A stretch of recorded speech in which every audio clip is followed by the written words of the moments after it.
مرحبا بكم جميعا، ومرحبا بكم في هذه المناقشة أو البودكاست التي سنستكشف فيها معا رؤية طموحة ومتلائمة لإنشاء منهاج أو مناهج دراسية في بلدي الحبيب الجزائر.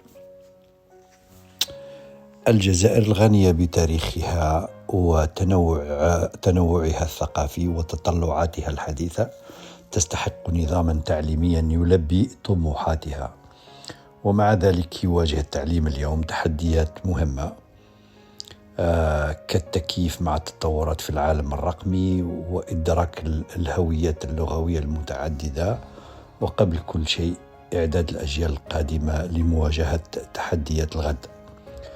في هذه الحلقة أدعوكم للتفكير معي فيما يمكن أن يكون منهاج تعليمي جزائري مثالي. ما هي القيم التي يجب علينا أن ننقلها إلى طلابنا؟ كيف يمكننا دمج لغتنا العربية والأمازيغية واللغات الأجنبية بشكل متناغم ومتماسك لتكون أدوات للتماسك والانفتاح؟ والأهم من ذلك، كيف يمكن بناء منهاج يقدر تراثنا الوطني والمهارات العالمية اللازمة لمستقبل واعد؟ معا سنستكشف المبادئ الأساسية التي ينبغي أن توجه هذه المناهج الدراسية، والمجالات ذات الأولوية التي ينبغي تطويرها، والوسائل التي يمكن من خلالها خلق تعليم شامل ومبتكر وملائم لسياقنا المحلي. استعدوا للغوص في الأفكار المثيرة والمقترحات الملموسة التي آمل أن تثير محادثة جماعية حول مستقبل التعليم في بلدنا الحبيب الجزائر. لذا ابقوا معي لتكتشفوا هذه الرؤية التي تحمل الأمل والتحول. وهنا يجب علي أن أشير إلى أن هذا العمل ما هو إلا جهد فردي، ولا تنتقد المنهاج الحالي أو تنقص منه، إنما هي اجتهاد فردي نابع من حبنا إلى وطننا الحبيب الجزائر. إذن دعونا نبدأ هذا البودكاست. أهلا وسهلا بكم مرة أخرى. إن إنشاء منهج تعليمي لبلد مثل الجزائر يتطلب نهجا منهجيا يأخذ في الاعتبار السياق الثقافي والاجتماعي والاقتصادي للبلد، ولذلك هذه بعض الخطوات الرئيسية التي يجب اتباعها. أولا، الخطوة الأولى واللي هي تحليل السياق الوطني، وتتضمن هذه النقطة الأولى التي يتطلبها إنشاء منهاج دراسي دراسة الاحتياجات والتفضيلات التعليمية في الجزائر، بما في ذلك التحديات الاجتماعية والاقتصادية والسياسية والثقافية، وكذلك النظر في السياسات التعليمية القائمة والأهداف الوطنية وتوقعات المجتمع، حيث أن تحليل السياق الوطني هو مرحلة حاسمة في إنشاء منهج تعليمي. وفيما يلي بعض العناصر التي يجب أخذها بعين الاعتبار، مصحوبة بأمثلة خاصة ببلدي الحبيب الجزائر. أولا، السياق الاجتماعي والاقتصادي، وهنا يشمل على نقطتين اللي هي الديموغرافيا والاقتصاد. فيما يخص الديموغرافيا هو فهم الهيكل الديموغرافي للبلد، بما في ذلك معدل الولادة أو الولادات والتوزيع حسب العمر. على سبيل المثال، الجزائر لديها عدد كبير من الشباب، مع جزء كبير من المواطنين الذين تقل أعمارهم عن 30 عاما، مما يعني ضرورة التعليم الملائم لهذه الفئة العمرية. أما فيما يخص الاقتصاد واللي هو تقييم القطاعات الرئيسية للاقتصاد مثل الزراعة والنفط والغاز والطاقة الشمسية، والتفكير في كيفية تلبية المناهج الدراسية لاحتياجات سوق العمل وأؤكد هنا احتياجات سوق العمل، وعلى سبيل المثال تعزيز تعليم المهارات التقنية والمهنية المتصلة بالقطاعات النامية.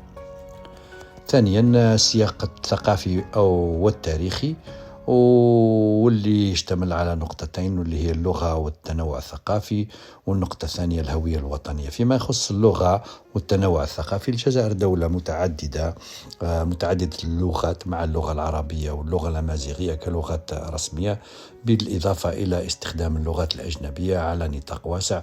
يجب أن ينعكس هذا في المناهج الدراسية، على سبيل المثال من خلال تقديم دورات في هذه اللغات المختلفة لضمان الشمولية. فيما يخص الهوية الوطنية، يجب أخذ التاريخ والقيم الثقافية الجزائرية في الاعتبار، مثل النضال من أجل الاستقلال والتراث، كالتراث مثلا الأمازيغي، البربري، التارجي، ودمج هذه العناصر في التعليم المدني وبرامج التاريخ. يجب كذلك الأخذ بعين الاعتبار والأخذ بالاعتبار النظام التعليمي الحالي، حيث يجب تحليل النتائج الدراسية الحالية، فحص أداء الطلاب في التقييمات الوطنية أو حتى الفحوصات الدولية لتحديد نقاط الضعف في النظام التعليمي. فعلى سبيل المثال، إذا أظهر الطلاب وجود أوجه قصور في الرياضيات أو مثلا العلوم، فيمكن لهذا أن يوجه تطوير برامج الدعم. البنى التحتية والموارد، وهنا تقييم البنى التحتية المدرسية والوصول إلى تكنولوجيا المعلومات والاتصالات وتوافر الموارد التعليمية. على سبيل المثال، قد يكون للمناطق الريفية احتياجات خاصة في مجال البنية التحتية وتدريب المعلمين على سبيل المثال. نقطة أخرى واللي هي السياسات التعليمية، وهنا فيها نقطتين، اللي هي الإصلاحات السابقة والحالية وأهداف الحكومة. فيما يخص الإصلاحات السابقة والحالية، هي تحليل الإصلاحات التعليمية التي تم تنفيذها، مثل إعادة النظر في البرامج المدرسية أو إدخال تعليم المواطنة للاستفادة من الدروس. على سبيل المثال، إذا فشل إصلاح سابق في إدماج تكنولوجيا المعلومات والاتصالات، فقد يشير ذلك إلى الحاجة إلى تدريب المعلمين مثلا. أما فيما يخص النقطة الثانية واللي هي أهداف الحكومة، دراسة أهداف التنمية المستدامة في الجزائر وكيف يمكن للتعليم أن يساهم في تحقيق هذه الأهداف، وخاصة فيما يتعلق بتخفيض الفقر والمساواة بين الجنسين فيما يخص الوظائف والاستدامة البيئية. وهنا وجب علي أن أذكر أمثلة أو مثال. وعلى سبيل المثال، مثلا في السياق الاجتماعي والاقتصادي، فيما يخص الديموغرافيا، في عام 2020 كان هناك حوالي 30% من سكان الجزائر أقل من 15 عام، وهذا يؤكد على أهمية المناهج الدراسية التي تعد الشباب لسوق العمل المتغيرة. في السياق الثقافي، وهنا اللغات، نقولوا إدماج تعليم اللغات العربية، الأمازيغية واللغات الأجنبية منذ المرحلة الابتدائية، لتعكس التنوع اللغوي في البلاد وتحسين التواصل بين الثقافات. فيما يخص نظام التعليم، وهنا الأداء المدرسي، على سبيل المثال، إذا أظهرت نتائج التقييم أن الطلاب الجزائريين يعانون من صعوبات في الرياضيات مثلا، يمكن أن يؤدي ذلك إلى تعزيز تعليم الرياضيات في المرحلة الابتدائية من خلال تقديم أساليب تعليمية أكثر تفاعلية.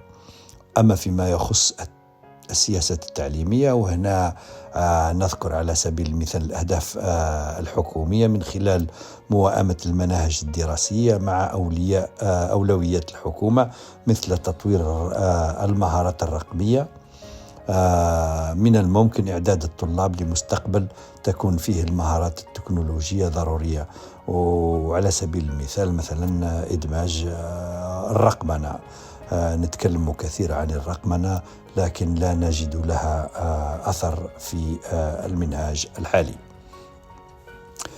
الخطوة الثانية والتي يجب اتباعها في إنشاء المنهاج المدرسي هي إشراك الأطراف المتعاقدة، وهنا تنظيم مشاورات مع المعلمين والمديرين والآباء والطلاب والجهات الفاعلة الرئيسية الأخرى للحصول على آرائهم واقتراحاتهم. إشراك خبراء في التعليم وعلم النفس التنموي للتأكد من أن المناهج الدراسية تلبي احتياجات التعلم لدى الطلاب.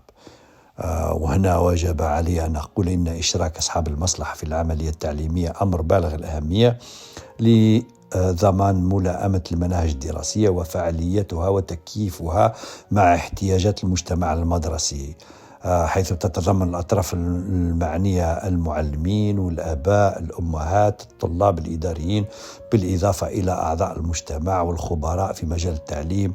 وفي ما يلي تفاصيل حول أهمية مشاركتهم وأمثلة ملموسة وحكايات توضيحية.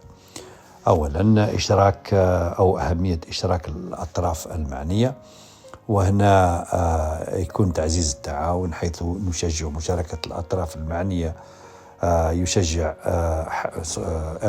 حيث يشجع مشاركة الأطراف المعنية مناخا للتعاون، حيث يشعر كل شخص بأنه مقدر ومستمع إليه، ويساهم هذا في خلق مجتمع تعليمي قوي. تحسين ملائمة المناهج الدراسية من حيث تعديل المناهج الدراسية لتلبية احتياجات الطلاب والواقع المحلي. تعزيز المشاركة، وهنا عندما تشارك الأطراف المعنية فإنها تشعر بأنها أكثر استثماراً في العملية التعليمية، مما يمكن أن يزيد من مشاركة الطلاب والأسر. النقطة الثانية واللي هي أساليب إشراك الأطراف المشاركة.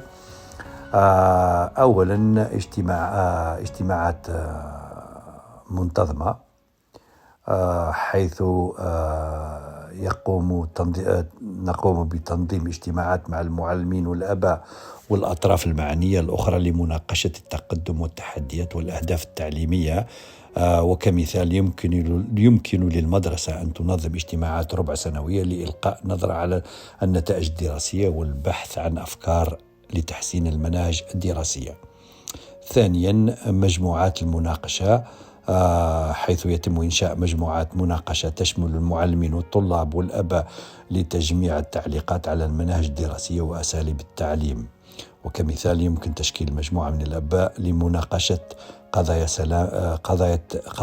السلامة والرفاهية للطلاب، وكذلك المحتويات التعليمية.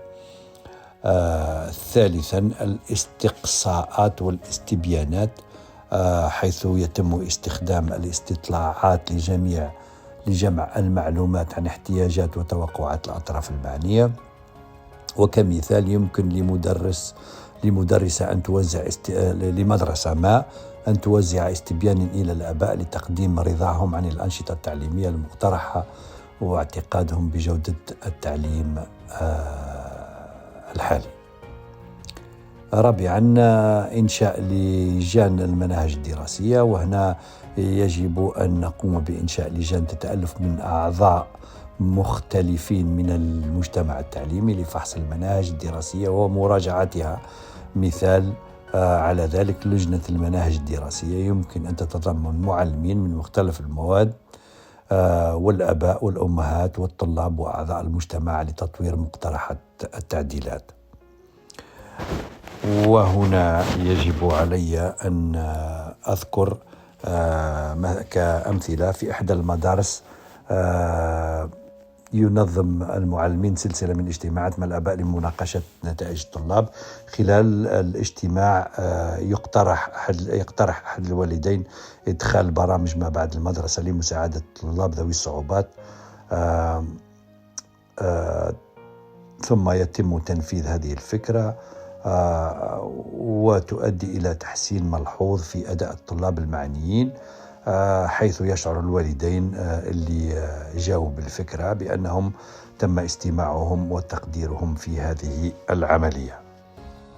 وكمثال ثاني نقول أنه قامت إحدى المدارس بإطلاق مجموعة مناقشة تجمع بين الطلاب والآباء والمعلمين لمناقشة التحديات المرتبطة بالتعليم عن بعد. مثلا من خلال هذه المحادثات يكتشف المعلمين أن العديد من الطلاب يعانون من الصعوبات في الوصول إلى الإنترنت مثلا، وقد أدى ذلك إلى جهود لتوفير دعم تكنولوجي أفضل، بما في ذلك تقديم الأجهزة وإشراك الأطراف المعنية يسمح بحل سريع للمشكلة. نقطة أخرى واللي هي فوائد إشراك الأطراف المشاركة، وهنا الاستماع النشط يشعر المشاركون بأنهم مستمعون ومحترمون من طرف الآخرين، مما يعزز ثقتهم في النظام التعليمي.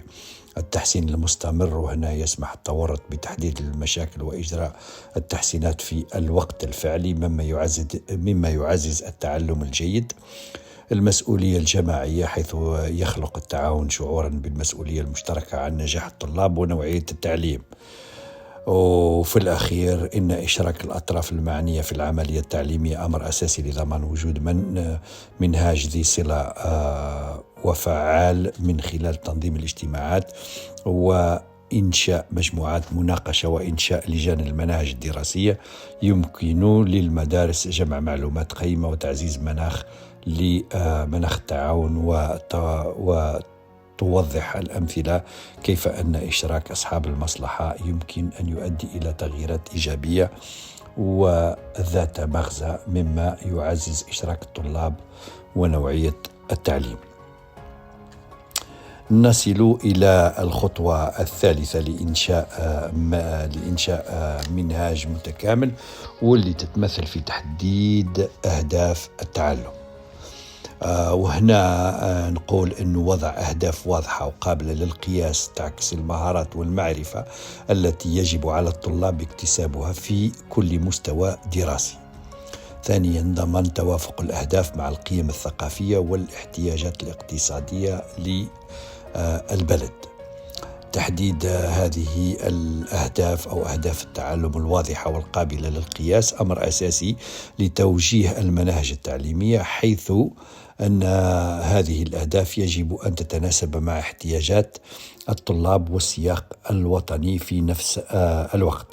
وفيما يلي تفاصيل حول كيفية تحديد هذه الأهداف مع بعض الأمثلة.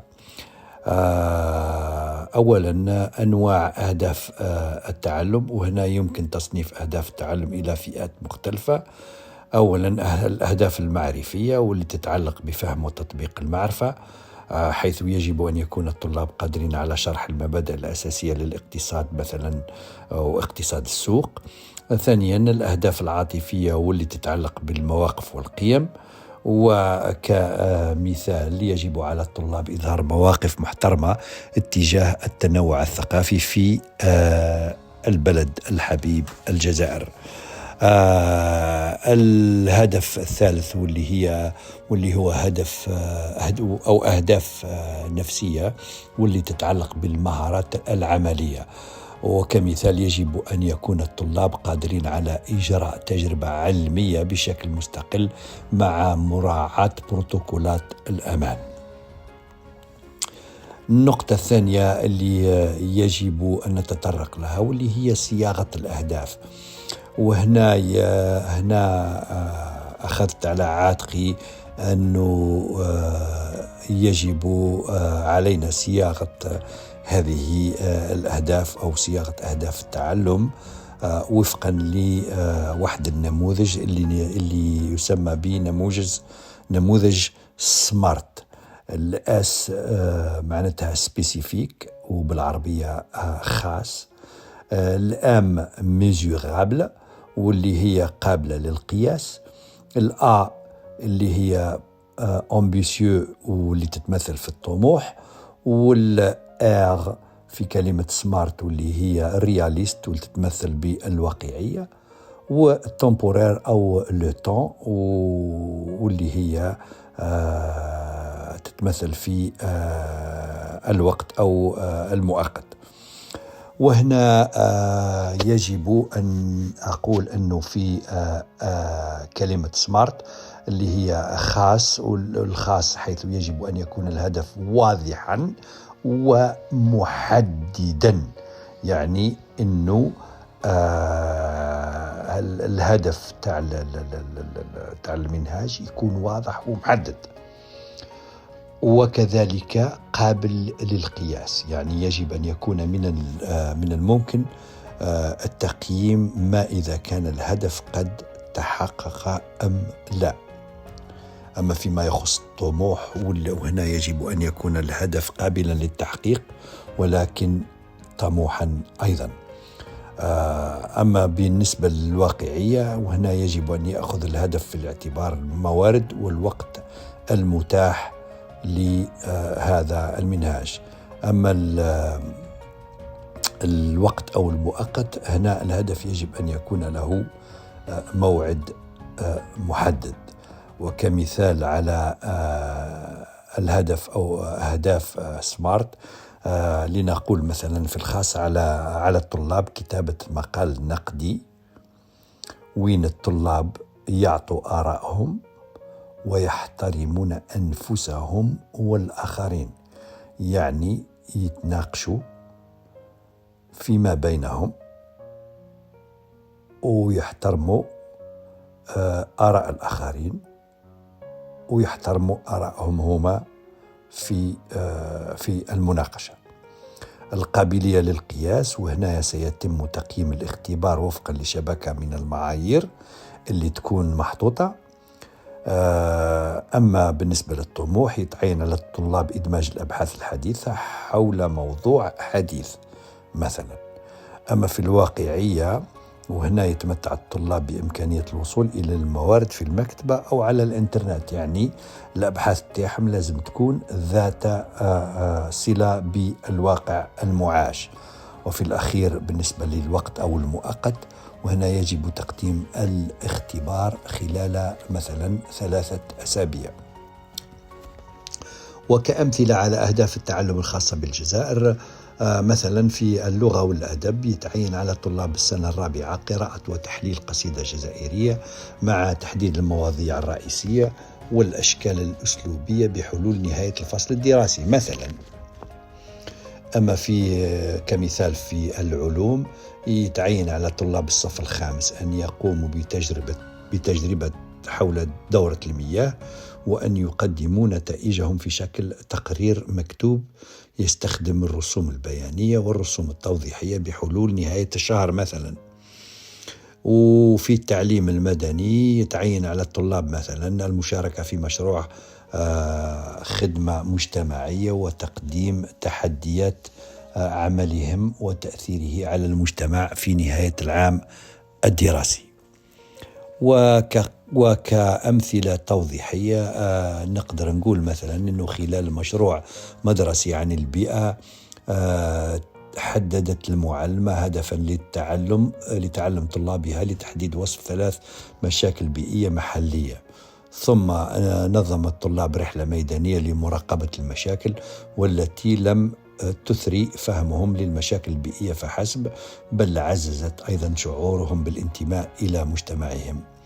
وكمثال ثاني، مثلا في صف الرياضيات، حدد المعلم هدفا للتعلم يهدف إلى تحسين قدرة الطلاب على حل مشاكل الكسور مثلا من خلال إدماج الأنشطة العملية مثل الطبخ، تمكن الطلاب من رؤية التطبيق الملموس لجزئيات في حياتهم اليومية، مما يجعل التعلم أكثر إشراكا وذات صلة. وفي الأخير نقول إنه تحديد أهداف التعلم الواضحة والقابلة للقياس أمر أساسي لتوجيه التعليم وتعزيز نجاح الطلاب من خلال أخذ السياق الوطني واحتياجات الطلاب بعين الاعتبار. يمكن للمعلمين وضع أهداف ذات صلة والتي تساهم في التعلم المفيد والدائم، وتوضح الأمثلة كيف أن الأهداف المحددة جيدا يمكن أن تغير تجربة التعلم، مما يجعل الدروس أكثر جاذبية وفعالية. نصل إلى الخطوة الرابعة لإنشاء هذا المنهاج أو المناهج، واللي تتمثل في اختيار المحتوى، اختيار المواضيع والمهارات ذات الصلة مع مراعاة مصالح الطلاب والثقافة الجزائرية ومتطلبات سوق العمل، إدماج المواد مثل اللغات العربية واللغات كالعربية والأمازيغية واللغات الأجنبية والرياضيات والفنون، والتعليم المدني حيث يعد اختيار محتوى المناهج التعليمية خطوة حاسمة يجب أن تتماشى مع أهداف التعلم المحددة سابقا. يجب أن يكون المحتوى ملائما ومتوافقا مع السياق الثقافي والاجتماعي والاقتصادي فحسب، بل يجب أن يلبي أيضا احتياجات واهتمامات الطلاب. وفيما يلي تفاصيل وأمثلة ملموسة توضح هذه العملية. فيما يخص معايير اختيار المحتوى، أولا الأهمية، يجب أن يكون المحتوى ذو صلة بالطلاب ومرتبط بتجربتهم وثقافتهم وبيئتهم، وعلى سبيل المثال إدماج موضوعات جزائرية في دروس التاريخ والأدب. أما فيما يخص التنوع، يجب أن يعكس المحتوى التنوع الثقافي واللغوي في البلاد، وتشمل المواضيع المتعلقة بمناطق الجزائر المختلفة وتاريخها وتقاليدها ولغتها. ثالثا الأخبار، وهنا يجب إدراج مواضيع حديثة لإثارة اهتمام الطلاب وفضولهم، وعلى سبيل المثال معالجة القضايا البيئية الحالية أو التقدم التكنولوجي في مجال ما. رابعا مستوى التعلم، وهنا يجب أن يكون المحتوى ملائما لمستوى النمو المعرفي للطلاب، وهذا يعني تقديم أنشطة ومواضيع هي في الوقت نفسه مثيرة للاهتمام ويمكن الوصول إليها. وهنا أقدم أمثلة ملموسة على هذا المحتوى، فمثلا في مادة اللغة والأدب يكون الموضوع الأدب، مثلا الأدب الجزائري المعاصر. أما المحتوى فهي دراسة مقتطفات من أعمال مؤلفين جزائريين من خلال تحليل مواضيع الهوية والذاكرة. أما النشاط فيمكن للطلاب كتابة رسالة إلى المؤلف مثلا تعبر عن أفكارهم حول النص. مثال ثاني فيما يخص مثلا مادة العلوم، حيث يكون الموضوع النظم الإيكولوجية الجزائرية، وفي المحتوى يكون استكشاف الأنظمة الإيكولوجية المختلفة وتنوعها البيولوجي، كمثلا كالصحراء، البحر الأبيض المتوسط، إلى غير ذلك. أما فيما يخص النشاط فيقوم الطلاب بالقيام برحلة ميدانية لمراقبة مثلا الأنواع المحلية وخلق حديقة عشبية مثلا. مثال آخر في مادة التعليم مثلا المدني، حيث يكون الموضوع اللي هو حقوق الإنسان في الجزائر. فيما يخص المحتوى تكون فيه دراسة النصوص التأسيسية والاتفاقات الدولية مثلا.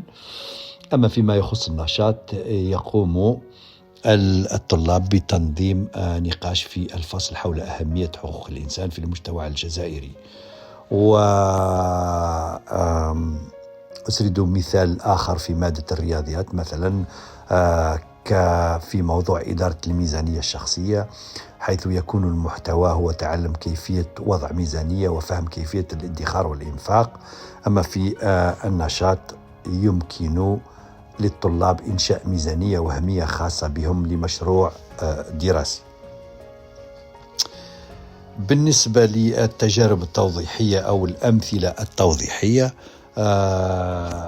أذكر على سبيل المثال المدرسة التي قررت فيها مدرسة للرياضيات إدراج مشاريع تتعلق بحياة الطلاب اليومية، حيث اقترحت مشروعا وين طلب من الطلاب إنشاء مقهى خيالي، وضع قائمة وحساب تكلفة المكونات، هذا المشروع لم يجعل تعلم الكسور والنسب المئوية أكثر ملموسية فحسب، بل يسمح للطلاب أيضا بالعمل الجماعي وتطوير مهارات عملية. أذكر كذلك مثال ثاني، مثلا في مدرسة ابتدائية يلاحظ المعلمين أن الطلاب مهتمون جدا بالبيئة، لذلك قرروا إنشاء وحدة حول إعادة التدوير وحماية البيئة، حيث يشارك الطلاب في أنشطة تنظيف في منطقتهم ويصنعوا ملصقات للتوعية لزملائهم. وتكون هذه التجربة لن تعزز معرفتهم بالقضايا البيئية فحسب، بل تطور أيضا شعورهم بالمسؤولية الاجتماعية. نقطة أخرى اللي هي مهمة كثيرا واللي هي دمج التكنولوجيات، وهنا استخدام تكنولوجيا المعلومات والاتصالات. دمج تكنولوجيا المعلومات والاتصالات في اختيار المحتوى، على سبيل المثال استخدام المنصات الإلكترونية للبحث عن موضوعات حديثة أو مشاريع تعاونية مع مدارس أخرى على الصعيدين الوطني أو الدولي. وفي الأخير أن اختيار المحتوى التعليمي أمر أساسي لإنشاء منهج ذي صلة وملتزم وبالنظر إلى اهتمامات الطلاب وبيئتهم الثقافية والقضايا الراهنة. يمكن للمعلمين اختيار المحتويات التي تعزز التعلم ذي المغزى، وتوضح هذه التجارب كيف يمكن للمحتوى المختار بشكل جيد أن يغير تجربة التعلم ويجعل الدروس أكثر حيوية وأكثر صلة بالطلاب. نصل إلى الخطوة الخامسة لإنشاء المنهاج أو المناهج، واللي تتمثل في طريقة التدريس. وهنا أقول أن تحديد الأساليب التعليمية التي من شأنها أن تعزز التعلم النشط والمشارك، مثل التعلم عن طريق المشاريع والعمل الجماعي واستخدام التكنولوجيا. والنقطة الثانية اللي هي تدريب المعلمين على أساليب التدريس الجديدة وعلى الاستخدام الفعال للموارد التعليمية، حيث أن أساليب التدريس تعني الأساليب والتقنيات المستخدمة لتقديم المحتوى التعليمي وتحقيق أهداف التعلم. يجب أن تكون المنهجية الفعالة مواتية لإشراك الطلاب وتشجيع التعلم النشط، وأن تكون ملائمة لأساليب التعلم المختلفة. وفيما يلي بعض التفاصيل والأمثلة الملموسة والأحداث التجريبية لتوضيح أساليب التدريس المختلفة. أولا، أساليب التدريس. وفي المقام الأول التعلم من خلال المشاريع، حيث يعمل الطلاب على مشاريع طويلة الأجل تسمح لهم بتطبيق المهارات والمعرفة التي اكتسبوها. هذه الطريقة تعزز التعاون والتعلم العملي، وكمثال في صف العلوم يمكن للطلاب مثلا القيام بمشروع حول التنوع البيولوجي في منطقتهم، حيث يجب عليهم البحث وجمع البيانات عن الأنواع المختلفة وتقديم النتائج في شكل عرض أو تقرير. الأسلوب الثاني واللي هو التعلم الجماعي، ويعمل هنا الطلاب في مجموعات صغيرة لحل المشاكل وتبادل الأفكار ومساعدة بعضهم البعض. هذه الطريقة تطور المهارات الاجتماعية والاتصالات، وكمثال في صف اللغة والأدب يمكن للطلاب العمل في ثنائيات لكتابة حوار ثم القيام بتقديمه أمام الصف، وهذا يسمح لهم بممارسة مهاراتهم اللغوية بطريقة تفاعلية. يوجد هناك أسلوب ثالث واللي هو التعلم من خلال الاكتشاف، وهنا يستكشف الطلاب المفاهيم بمفردهم، وغالبا ما يقومون بتجارب أو أبحاث، حيث أن هذه الطريقة تشجع الفضول والاستقلالية.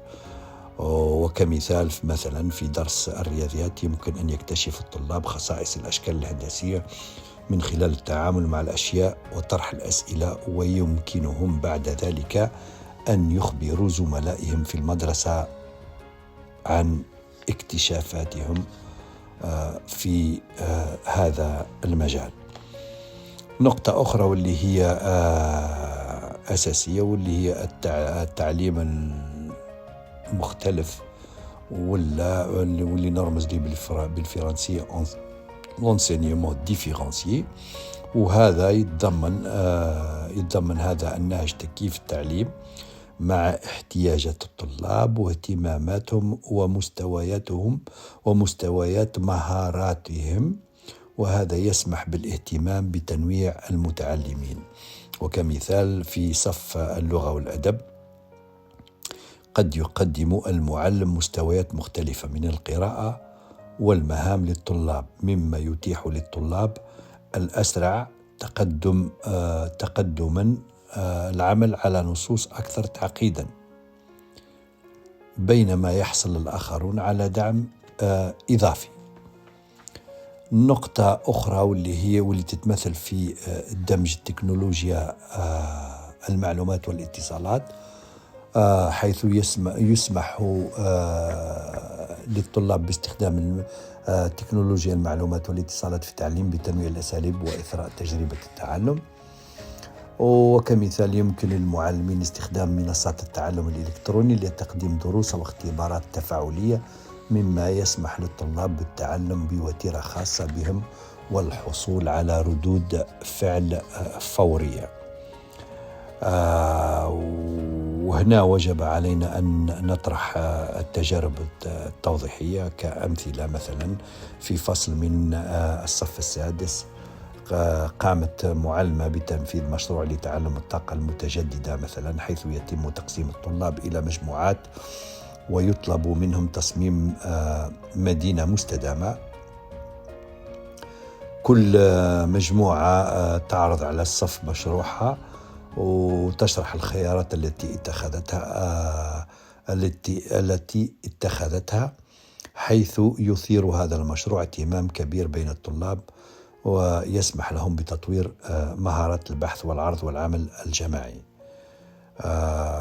في مادة الرياضيات مثلا، أستاذ الرياضيات يستخدم التعلم التعاوني لمعالجة الكسور، حيث يقوم بتنظيم ألعاب جماعية وين الطلاب يحلوا مشاكل الكسور للتقدم في اللعبة. وهنا يكون الطلاب متحمسين جدا ودعم بعضهم البعض، مما يساعد على فهم أفضل للمفهوم المقصود تعليمه.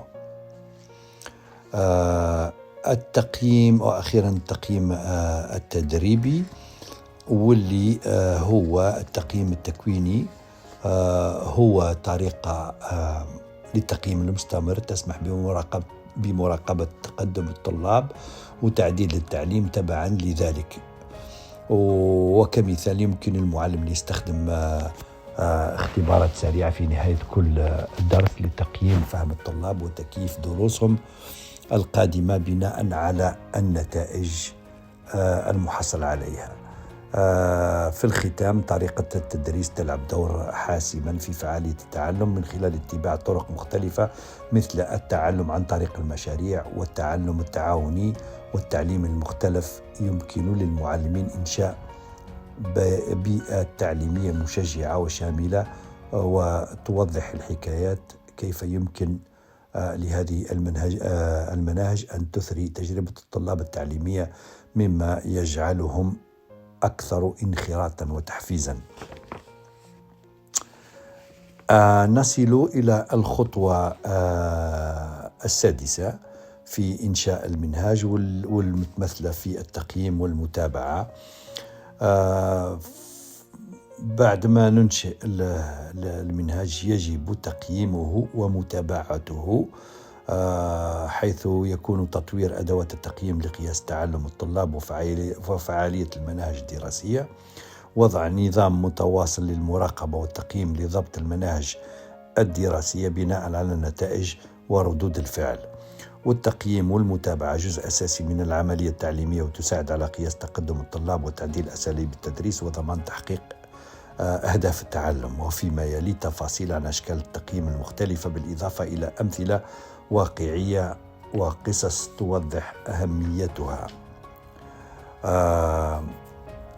أولا أنواع التقييم. عندنا التقييم الأول التدريبي، واللي يستخدم تقييم وهذا التقييم يستخدم طوال عملية التعلم لتقديم تعليقات عن أداء الطلاب، ويساعد على تحديد نقاط القوة والضعف لدى الطلاب وتعديل التعليم وفقا لذلك. وكمثال اختبارات منتظمة، اختبارات أسبوعية لاختبار فهم المفاهيم التي تدرس، مراقبة الفصل، يراقب المعلم تفاعلات الطلاب خلال الأنشطة الجماعية لتقييم التزاماتهم وإلزامهم وتعاونهم. التقييم الثاني هو ما أسميه بالتقييم الإجمالي، ويتم إجراء التقييم التكميلي في نهاية فترة التعلم لتقييم إنجاز أهداف التعلم. يمكن أن تكون في شكل امتحانات أو مشاريع وعروض نهائية. وكمثال اختبارات نهاية الفصل الدراسي، اختبار مكتوب يغطي جميع المواضيع التي تم دراستها خلال الفصل الدراسي.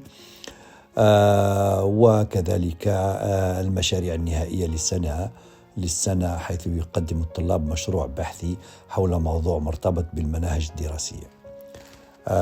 تقييم آخر اللي هو التقييم التشخيصي، وهنا يتم إجراء التقييم التشخيصي قبل الدراسة لتقييم المعرفة والمهارات السابقة للطلاب، وهذا يساعد على تكييف المحتوى والأساليب التعليمية. كمثال اختبار في بداية العام الدراسي لتقييم مهارة القراءة والرياضيات لدى الطلاب. المقابلات الفردية والتي تتمثل في المحادثات مع الطلاب لفهم اهتماماتهم وتوقعاتهم. نقطة أخرى اللي هي تقنيات التقييم، وهنا توفر الفئات معايير واضحة لتقييم عمل الطلاب، فهو يساعد الطلاب على فهم ما هو متوقع ويجعل التقييم أسهل للمعلم. يعني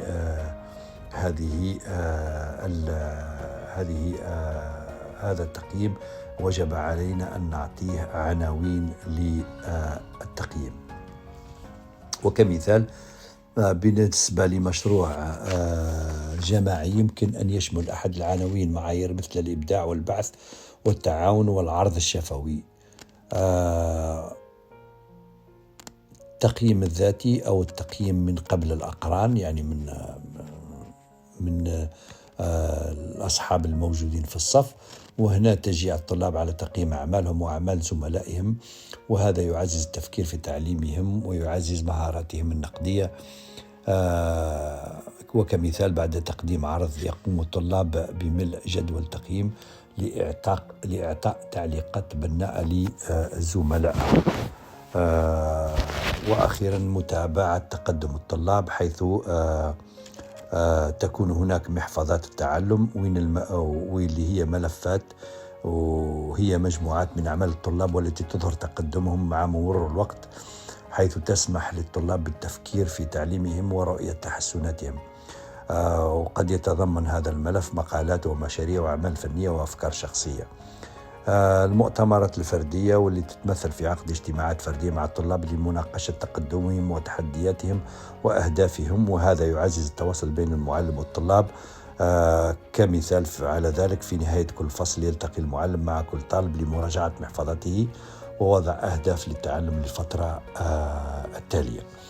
وكأمثلة في فصل مثلا العلوم يستخدم المعلم تقييما تدريبيا في شكل اختبارات سريعة في نهاية كل درس في إحدى الأيام. لاحظ أن العديد من طلابه يواجهون صعوبات في فهم مفهوم معين في واستجابة لذلك يقرر إعادة النظر في هذا المفهوم من خلال الأنشطة العملية، مما يسمح للطلاب بفهم أفضل وتحسين نتائجهم في التقييمات اللاحقة. وفي الختام نقدر نقول أنه التقييم والمتابعة في عملية مستمرة تلعب دورا أساسيا في تطوير مهارات الطلاب ومعرفتهم باستخدام أساليب مختلفة للتقييم التدريبي والإحصائي والتشخيصي. يمكن للمعلمين أن يفهموا احتياجات طلابهم بشكل أفضل ويقوموا بتعديل تعليمهم وفقا لذلك. تظهر الأمثلة كيف يمكن لهذه الممارسات أن تغير تجربة التعلم وتعزز مشاركة الطلاب وتعزز نجاحهم. الخطوة السابعة في إنشاء المناهج أو المنهاج واللي تتمثل في التنفيذ والتدريب، ووضع خطة تنفيذ تشمل تدريب المعلمين وتوزيع الموارد والدعم الفني، توفير الموارد المالية والمادية لضمان نجاح البرامج أو المناهج، تطبيق المناهج التعليمية وتدريب المعلمين في خطوات أساسية لضمان نجاح العملية التعليمية. التنفيذ الجيد يضمن تحقيق أهداف التعلم، بينما تدريب المعلمين يعدهم ويعدهم لتطبيق الأساليب التعليمية واستخدام الموارد المتاحة بفعالية. وفيما يلي بعض التفاصيل والأمثلة الملموسة والأحداث التجريبية لتوضيح هذه الخطوات. أولا، تنفيذ المناهج الدراسية. والتخطيط هو أساسي في تحديد كيفية إدماج المناهج الدراسية في النظام التعليمي، ويشمل ذلك وضع جدول زمني واختيار الموارد وتدريب المعلمين. كمثال، قد يضع المقاطع التعليمي خطة تنفيذ لمدة 2 حيث يتبنى كل سنة مستوى فصلي جديد من المناهج الجديدة، وهذا يسمح للمعلمين بالتأقلم تدريجيا. ثانيا، التكييف مع السياقات المحلية، ومن المهم وضع المناهج الدراسية في سياقها لتلبية الاحتياجات الخاصة لكل منطقة، ويمكن أن يشمل ذلك إدماج الثقافة المحلية والواقع الاجتماعي أو الاقتصادية. وكمثال، في بعض المدارس الريفية في الجزائر قد يتضمن المناهج أو المنهاج الدراسي وحدات عن الزراعة المستدامة ذات الصلة للطلاب الذين يعيشون في المناطق الزراعية.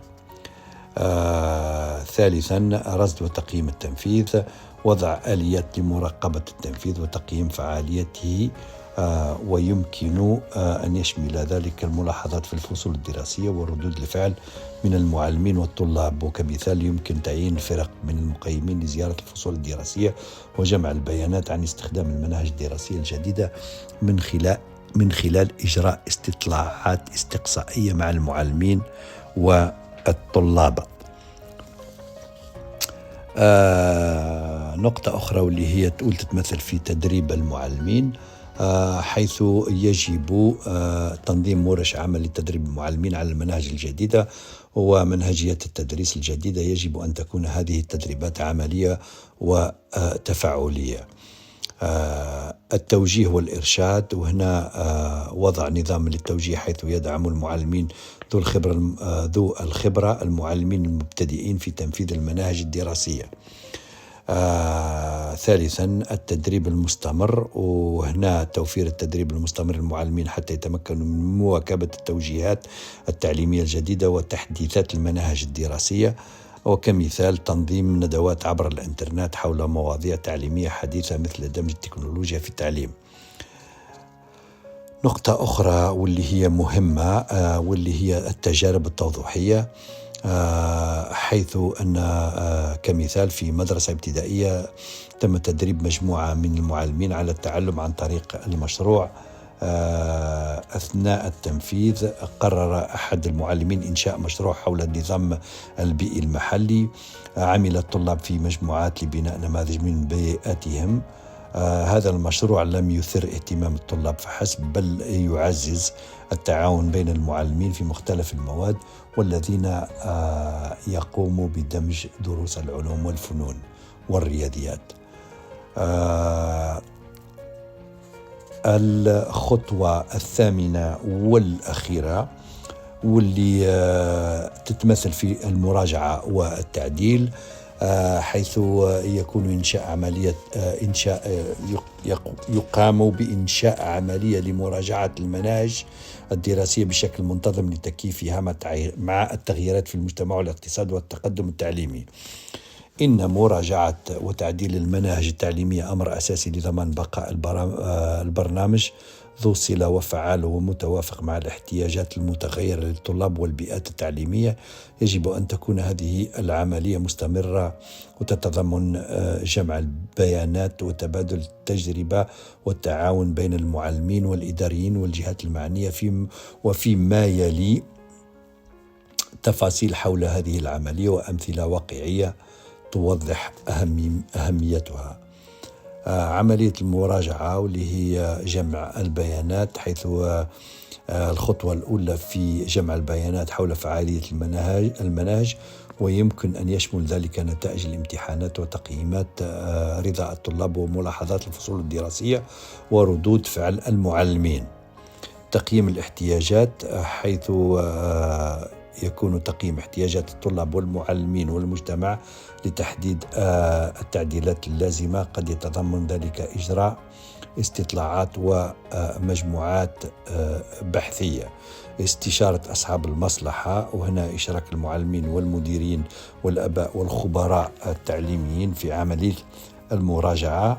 هذا يضمن أن المناهج تلبي احتياجات جميع الأطراف المعنية.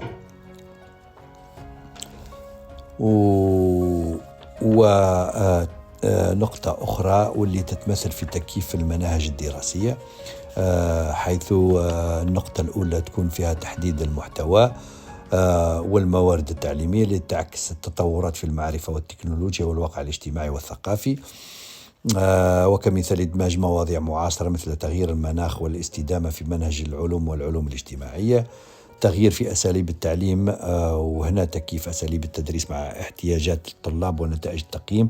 قد يتضمن ذلك إدخال أساليب تعليمية جديدة، وكمثال أظهر تحليل البيانات أن التلاميذ يواجهون صعوبات في التعلم المستقل، فيمكن للمدرسة إدخال المزيد من الأنشطة الجماعية والدعم الفردي. ثالثا التقييم المستمر، ووضع نظام للتقييم المستمر لمراقبة فعالية التعديلات التي تم إجراؤها على المناهج الدراسية، وهذا يضمن أن التغييرات لها تأثير إيجابي على تعلم الطلاب. وكمثال بعد تنفيذ وحدة دراسية جديدة عن تكنولوجيا الرقمية يمكن للمدرسة تنظيم تقييمات على فترة أو فترات منتظمة لقياس إشراك الطلاب وفهمهم. التجارب أو الأمثلة واللي تتمثل مثلا في المثال الأول اللي هو وين يلاحظ المعلمين في إحدى المدارس أن طلابهم يجدون صعوبة في فهم المفاهيم الرياضية بسبب تعقيد اللغة المستخدمة في المناهج الدراسية.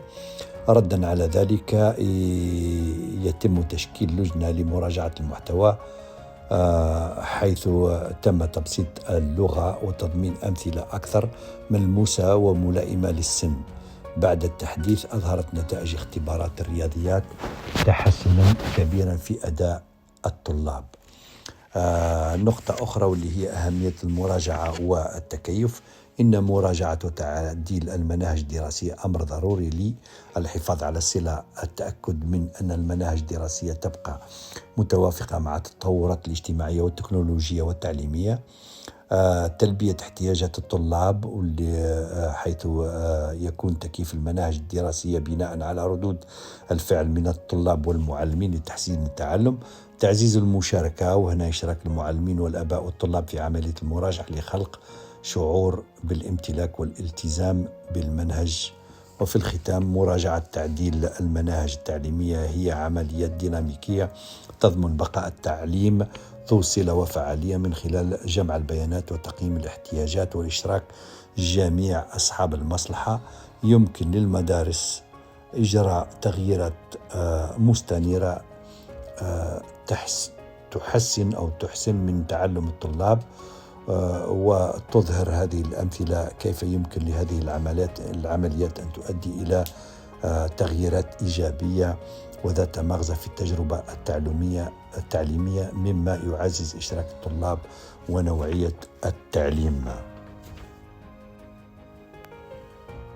إلى هنا تنتهي حلقتنا التي استكشفنا فيها المبادئ الأساسية التي ينبغي أن توجه إنشاء المناهج الدراسية أو كيفية إنشاء منهج دراسي، والمجالات ذات الأولوية التي ينبغي تطويرها والوسائل التي يمكن من خلالها خلق تعليم شامل ومبتكر وملائم للسياق المحلي في بلدنا الحبيب الجزائر. إلى اللقاء في بودكاست آخر. دمتم بخير، والسلام عليكم ورحمة الله وبركاته.